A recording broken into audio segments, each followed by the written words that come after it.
covering the Utes better than anyone else. This is Ute Insider Steve Bartle of KSLSports.com on 97.5, the KSL Sports Zone.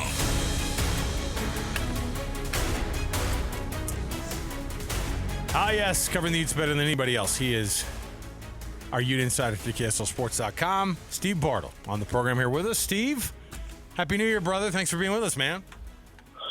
Yeah, fellas, I was getting worried. We were just going to be rambling on about kids because once you start talking about kids, man, it gets a little crazy. So I'm glad we're talking here. Yeah, we can get lost in that topic. And Steve, I'm sure you have your battles you're fighting. Oh, yep. Just at a different stage than us. You asked me about Miles, I'll start rambling. There you go. Well, sometimes it's a little bit easier to do our actual jobs, and right now is one of those good days to cover the Utes because Morgan Scalley got up and I don't know what was the over under that Vegas had on how many times he'd cried during the press conference, because I would have if you would have taken the over, you would have got or if you would have taken the under, you'd have been way off, because Morgan Scalley gets emotional, man. That's one of the big differences between he and Kyle Whittingham. But what are Utah fans getting officially now with Morgan Scalley? And now that they heard him at the press conference, what should they be excited about? Man, you should be excited about a lot with Morgan Scalley. Listening to him today, it was really refreshing to hear a coach speak with a genuine authenticity that it was just I caught myself, obviously as a media member. It's our job to share insights from these types of press conferences, right? To share quotes, to share overall general sentiments of what is being talked about. Usually we go to tweets and all of that sort of stuff. And I just found myself captivated by what I was listening to. And that is sort of the effect that Morgan has, is his ability to speak and to, hit on so many different things, right? You talked about the emotion, the crying. He first cracked up when he talked about his wife, and that being his greatest recruiting job. And he immediately followed that up with, listen, I'm a baby. I know I'm a baby, but my team is going to rip your face off. Yeah. That is literally the quote. And I think that just sort of speaks to the type of person that Scalley is, right? There is that emotion. And I think that is what is so unique and refreshing for a lot of fans, Utah fans in particular, that have just kind of grown accustomed to Kyle Whittingham speak and, the things that he hits on and sort of all of that. So it was refreshing to hear somebody speak with that sort of authenticity. And then there's a lot of belief in him as the leader to lead this program into the next era of whatever college football, whatever college athletics is going to be. We're watching it day by day, week by week, month by month, sort of evolve, right? We're seeing former NBA draft picks return to college, and this becoming a professional model little bit by little bit. And I think to have somebody like Morgan Scalley who can embrace that, who can lead Utah through all of that while still being true to who he is, which is a really caring, a really loving human being, I think that is exactly what Utah needs as they move forward into the future. And I think that Morgan Scalley really needs to lean into that and wear that and be proud of the fact that he's a Utah man, and he's always been a Utah man from the very beginning to now. And I don't think there's a lot of coaches out there that can say that, with a few exceptions, where they've been at one place their entire life, both either as their dad played there, or grew up as a fan, played there, coached there. Who else can tell that story of Utah than Morgan Scalley? How much do you think that's going to help him in this process of just being able to say, I am a Utah man, and this is all I know? But how does he make that a strength of his? Well, I mean, it's easy, right? I mean, I told you I was listening to him, and I was captivated listening to him.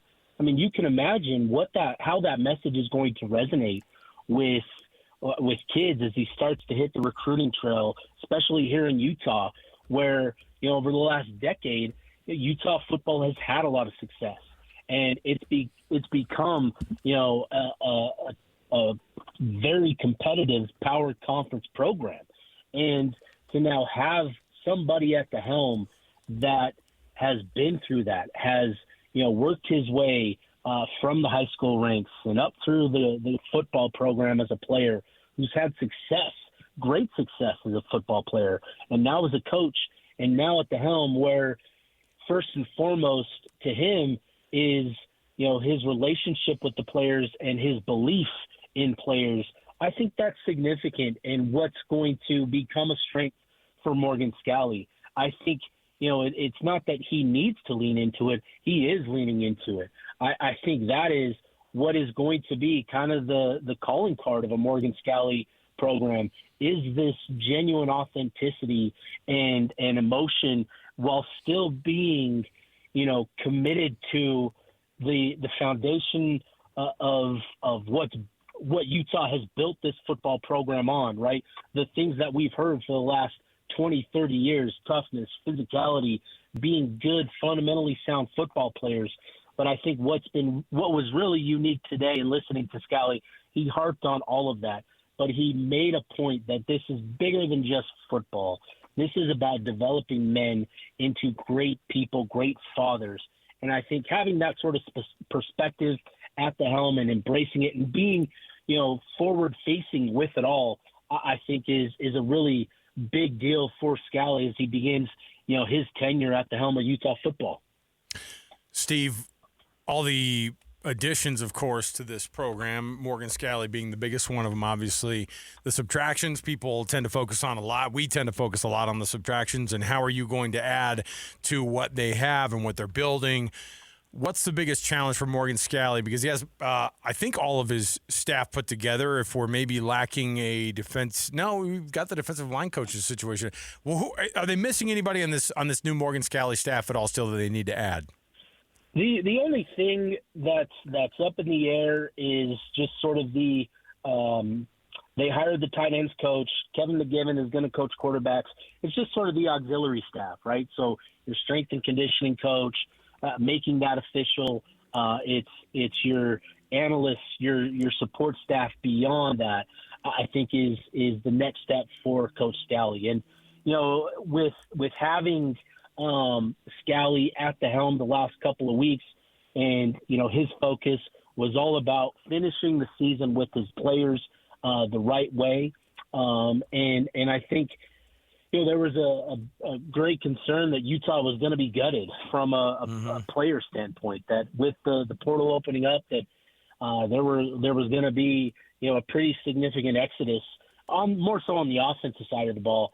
But I think with the way that Scalley has led this team and the way that he's developed and built relationships with players, that it's helped them to this point. Now, obviously, there are still, 9 days, whatever it is, of the portal being open. And now that the staff is in place, I do think you're going to see more conversation. We're not going to see that, but there are going to be more conversations with players now, and we'll see potential movement moving forward. And I think that can be significant. We've already seen Utah get into the portal and add a few commitments today. So, this staff is juggling a lot, but I think Morgan has done it all with, organization being at the forefront of him being able to handle this. That was something that Coach Whittingham, highlighted as the biggest reason why he'll be successful as a head coach, is just how organized he is as a coach.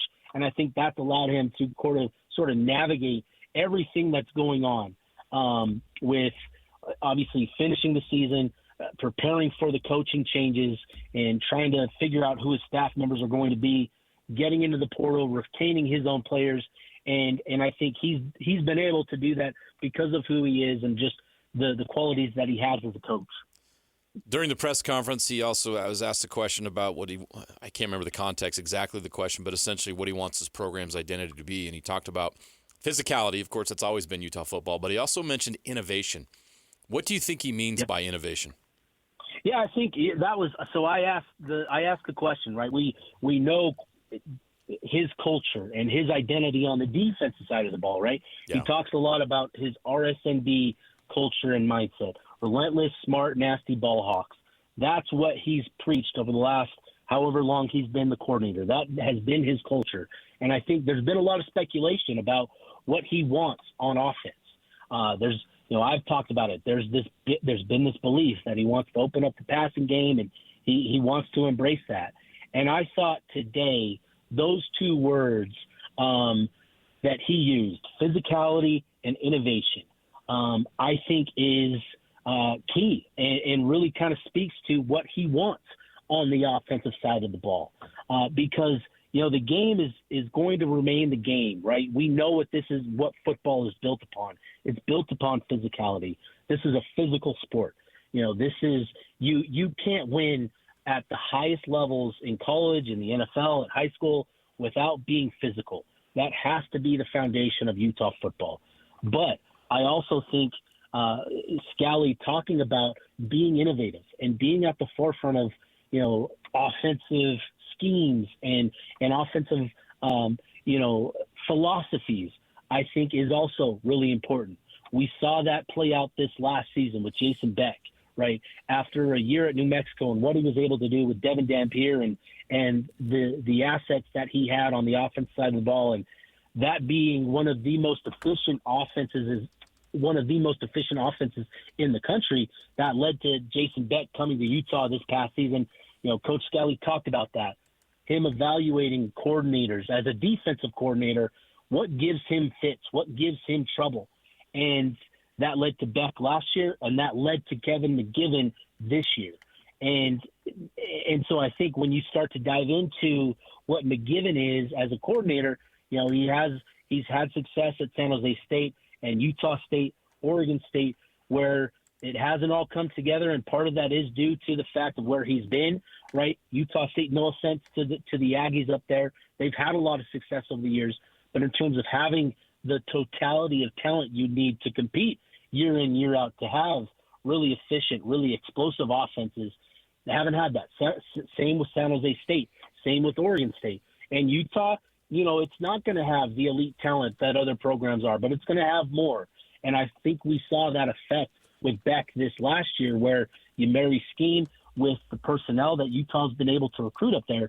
We saw the impact that can have. And I think with McGiven, there are some really encouraging things where he's had a lot of, individuals, receivers go for big, great success individual seasons, right? 1,000-yard seasons at receiver.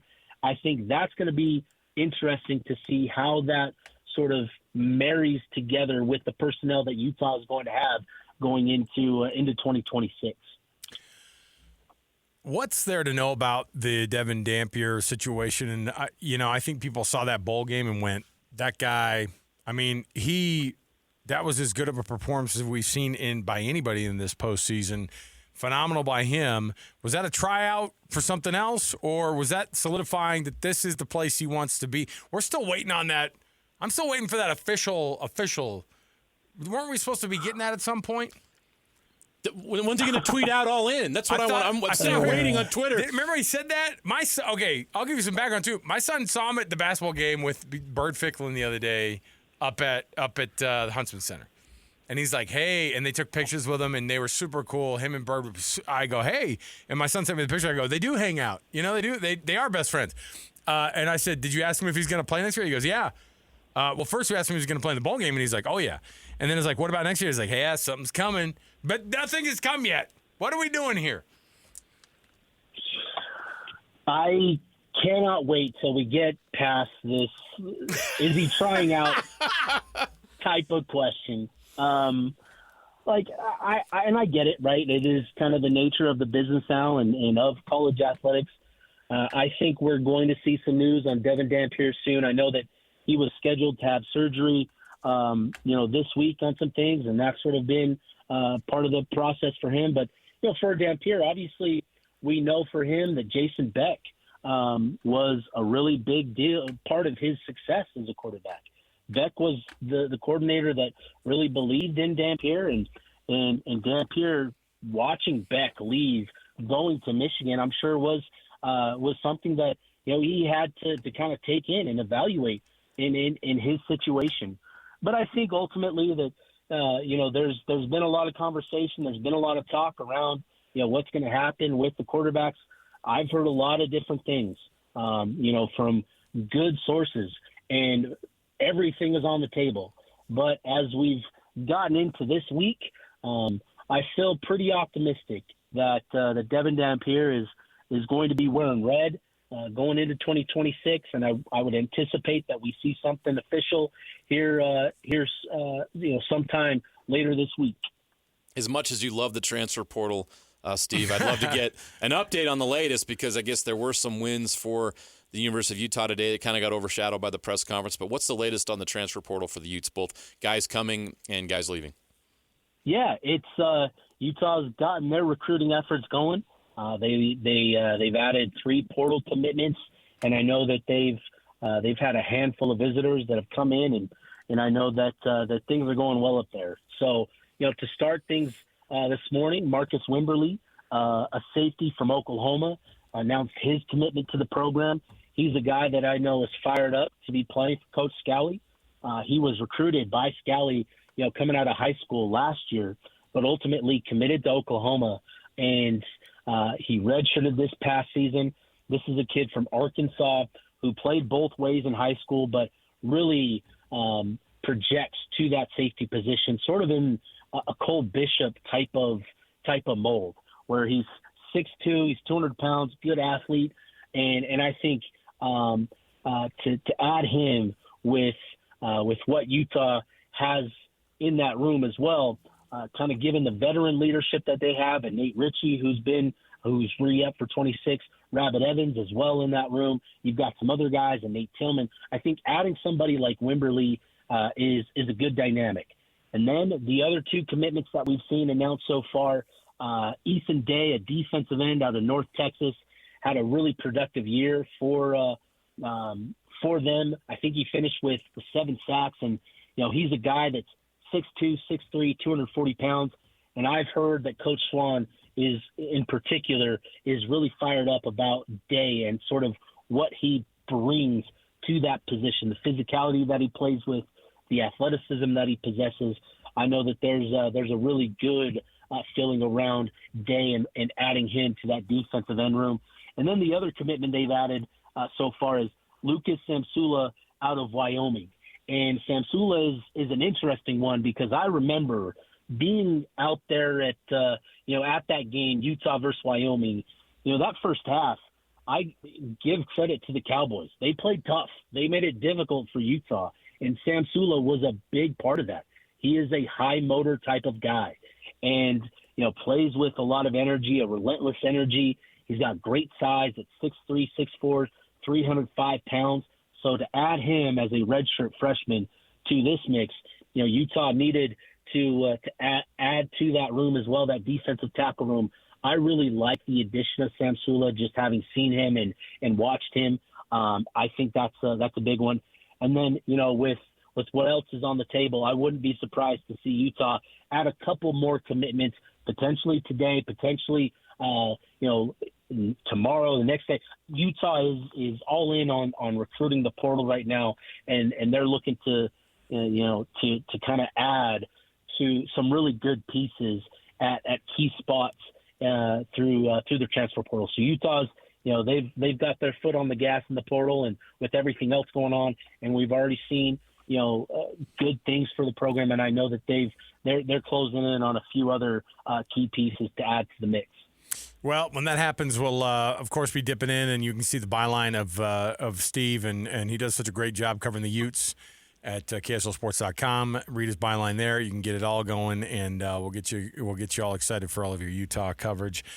Steve, thanks for the update, man. And I think a lot of people walked out today and were pretty darn excited for what Morgan Scalley is going to bring, and should be a fun time to cover the Utes in the future, man. Thanks for hanging out. No, I appreciate you guys. Thanks so much for having me on. It is, like you said, I think there's going to be a lot of excitement and with the program, and you can already kind of feel it with the fan base. But like I said, I appreciate you guys having me on. Finish strong, fellas. Finish strong. There you go. Thanks, Steve. Steve Bartle. Good advice.